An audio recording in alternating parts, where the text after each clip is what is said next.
With the Beatles' A Day in the Life from the 1967 album Sgt. Pepper's Lonely Hearts Club Band, we get what some commentators have called the most epic 5 minutes of music in the history of rock. It seems like a much longer and bigger piece than it is, running to about 4 minutes and 57 sections, but seeming longer, bigger, sort of painted on a much broader and more vast canvas than anything before. And of course, it's not unlike anything before. We can look at tracks like Tomorrow Never Knows from Revolver, some of the things on the Beach Boys' Pet Sounds, Good Vibrations precedes this, Strawberry Fields, Penny Lane. But the entire Sgt. Pepper album, really a departure for the group in many ways, really departure for most pop bands, in the sense that there was not really a single on that album. The single that was released during the summer of 1967 was All You Need Is Love, which was not on the album. And so Sgt. Pepper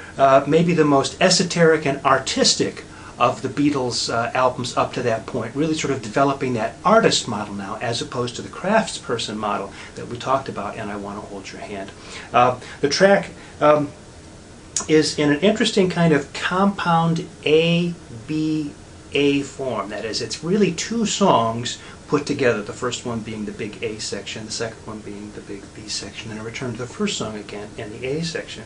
In each of the songs is a kind of a simple verse song. The song that's on the outer parts, the big A's, is a John Lennon song. That's the one where he's using the lyrics that are derived from him reading a newspaper and noticing the various stories that are juxtaposed to each other, a very kind of avant-garde kind of technique, right? He wasn't really trying to talk about his own feelings or his philosophy of things. He was just taking what came to him in this newspaper, juxtaposing it in interesting and playful kinds of ways. Paul McCartney had a song that was unfinished that went in the center of it, and that's the one where he talks about getting out of bed and then we come back to the initial John Lennon song after that. In between that, between the first A section and the first B section, there's a very interesting interlude there.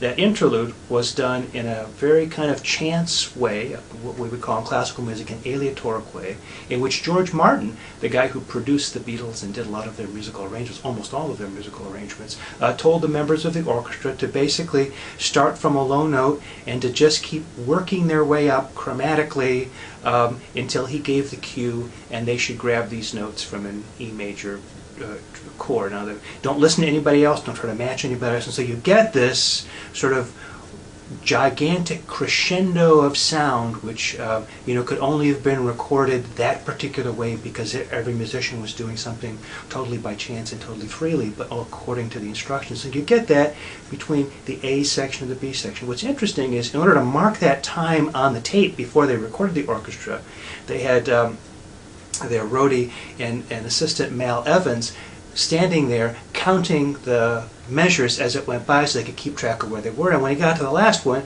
he had an alarm clock that he set off to sort of say, okay, now here's where the next thing begins, right?